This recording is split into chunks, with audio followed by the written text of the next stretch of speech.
संदेश है कि हमारी जो भी गतिविधियां हैं, सारी की सारी गतिविधियां किसकी प्रसन्नता के लिए होनी चाहिए? भगवान की प्रसन्नता के लिए होनी चाहिए। तब जा करके हमें वास्तविक सुख, शांति और समृद्धि की प्राप्ति होती। और भोक्तारम यत्तपसम सर्वलोक महेश्वरम सुहृद सर्वभूतानां ज्ञात्वा माम शांति विशति। जब कोई व्यक्ति यह समझ जाता है कि परम भोक्ता मैं नहीं हूँ, परम भोक्ता कौन है? भगवान। भोक्तारम यज्ञ तपसाम, जो भी मैं कर्तव्य करता हूँ, कार्य करता हूँ, किसके लिए करना है? भगवान के लिए करना है। भोक्तारम यज्ञ तपसाम सर्वलोक महेश्वरम, जितने भी लोग आप देखते हो, 14 लोक होते हैं, 14 भुवन होते हैं, सब कुछ के मालिक कौन है? वो भगवान है। सर्वलोक महेश्वरम सुहृद सर्वभूतानाम, कि जितने भी जीव हैं सभी जीवों के सुहृद, हमारे जो परम हितैषी हैं, वो कौन है? वो भगवान।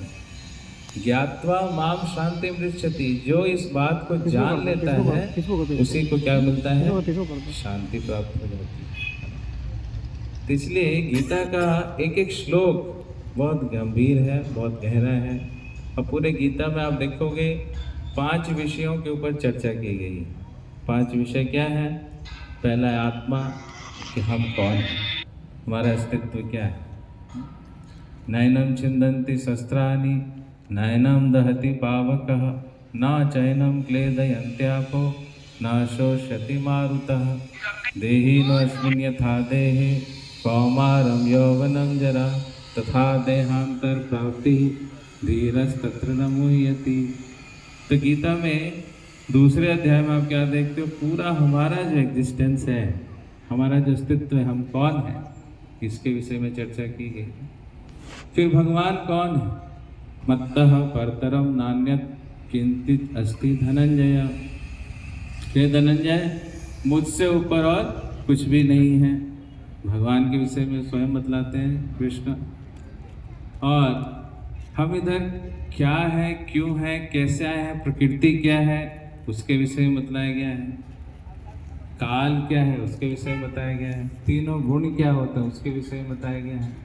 इन 5 विषयों के ऊपर भगवान भगवद गीता में बताते हैं। गीता के अध्ययन से आप देखोगे कि आपके मन में जितने भी प्रश्न हैं, सभी प्रश्नों के उत्तर आपको भगवद गीता में प्राप्त हो जाते हैं। कोई भी ऐसा प्रश्न नहीं है जिसका उत्तर आपको भगवद गीता में प्राप्त नहीं होता। इसलिए कहा गया है कि पूरे वेद, उपनिषद, जितने भी शास्त्र हैं, सभी शास्त्रों का जो निचोड़ है वो क्या है? श्रीमद् भगवद गीता। कई लोग कहते हैं क्या भगवद गीता तो बूढ़े लोगों को पढ़ने के लिए है, ऐसा बोलते हैं कि जो मरने वाले हैं उनको जाके 15वां अध्याय कान में पढ़ा दो, बस हो गया। तो भगवद गीता अंत समय के लिए ज्ञान नहीं है। भगवद गीता जीने के लिए। भगवद गीता पे मरने मारने वालों की कमी नहीं है, लेकिन भगवद गीता पे जीने वालों की कमी है। तो जीवन जीने से पहले ये हमें ज्ञान प्राप्त होना चाहिए, या जीवन के अंत में ये ज्ञान प्राप्त होना चाहिए? कब प्राप्त होना चाहिए? कितने लोग कहते हैं जीने से पहले? Very good. तो जब जीवन हमारा प्रारंभ हो रहा है, प्रहलाद महाराज भागवत में कहते हैं, कौमारम आचरित प्रज्ञा धर्मान भागवतनिह दुर्लभम मानुषम जन्म तदपि अध्रुवम अर्थदम।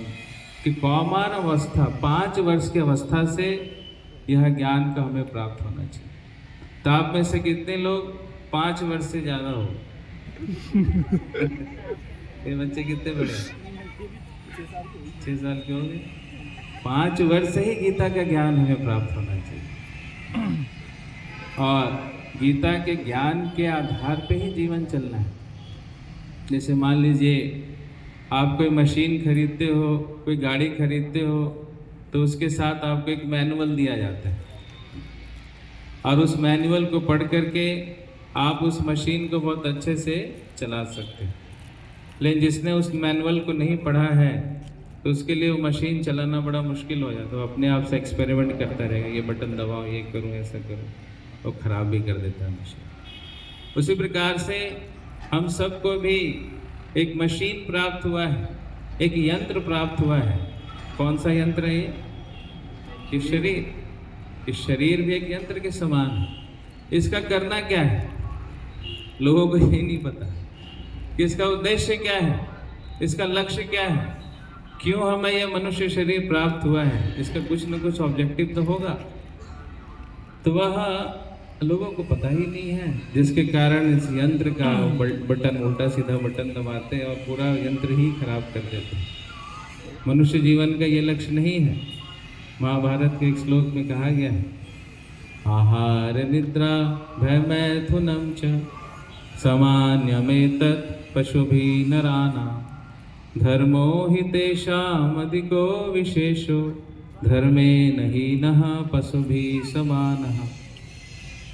कि ये चार चीजें आहार, निद्रा, भय और मैथुन, ये पशु भी करता है और एक मनुष्य भी करता है। लेकिन पशु में और मनुष्य में क्या अंतर है कि मनुष्य धर्म के पथ पर चल सकता है, लेकिन पशु धर्म के पथ पर नहीं चल सकता। लेकिन जो मनुष्य धर्म के पथ पर नहीं चलता है वो किसके समान है? वो पशु के समान। तो इसलिए यह धर्म ही डिवीजन करता है। हमें कह दिया जाता है वी आर सोशल एनिमल, हम सामाजिक जानवर है, लेकिन हम जानवर नहीं है। डार्विन थ्योरी, ये थ्योरी हमारे बच्चों को पढ़ाया जाता है। वो हमें क्या सिखलाते हैं कि हम कहाँ से आए हैं? बंदरों से आए। हमारे पूर्वज क्या बंदर थे? हमारे पूर्वज बड़े बड़े महर्षि, नाम गोत्र लिखते हैं ना, गोत्र, गोत्र में बड़े बड़े महर्षियों के नाम होते हैं। तो हम बंदर से नहीं आए, और हम सबके पिता जो है वो भगवान है। तो इसलिए मनुष्य कब बनता है? जब वह धर्म के पथ पर चलता है। जब वह धर्म के पथ पर नहीं चलता तो मनुष्य किसके समान बन जाता है? पशु के समान। तो धर्म क्या है, अधर्म क्या है, ये बतलाएगा कौन? जैसे प्रभु जी बता रहे थे अभी, हमारे जो ज्ञान के सोर्सेज हैं आजकल, टीवी है, सोशल मीडिया है, इस तरह से हमें ज्ञान प्राप्ति हो रही है और हमारे धर्म पर कुठाराघात हो रहा है। हमारे बच्चों को जो संस्कार प्राप्त होने चाहिए वो संस्कार प्राप्त नहीं हो रहे। वो मनुष्य नहीं, जानवर की तरह बनते जा रहे हैं, निशाचर बनते जा रहे हैं। आजकल लोगों का आप देखोगे सुबह उठने में कोई रुचि नहीं है। सोने का समय कब है जी? हम सोते हैं रात को 12 बजे, 2 बजे। उठते कब है जी? 7 बजे उठते, 8 बजे उठते, सब सूर्योदय हो जाता उसके बाद उठते। तो मनुष्य क्या बनते जा रहे हैं? निशाचर बनते जा रहे हैं। निशाचर का मतलब क्या? जो निशा में चरण करने वाला। तो मनुष्य कब बनता है? जब वह धर्म के पथ पे चलता है। क्या सही है, क्या गलत है, उसकी जब पहचान होगी, क्या करणीय है, क्या करणीय है, जब उसकी पहचान होगी तभी तो वो चल पाएगा। तो यह सब ज्ञान कहाँ से मिलेगा हमें? भगवद गीता से।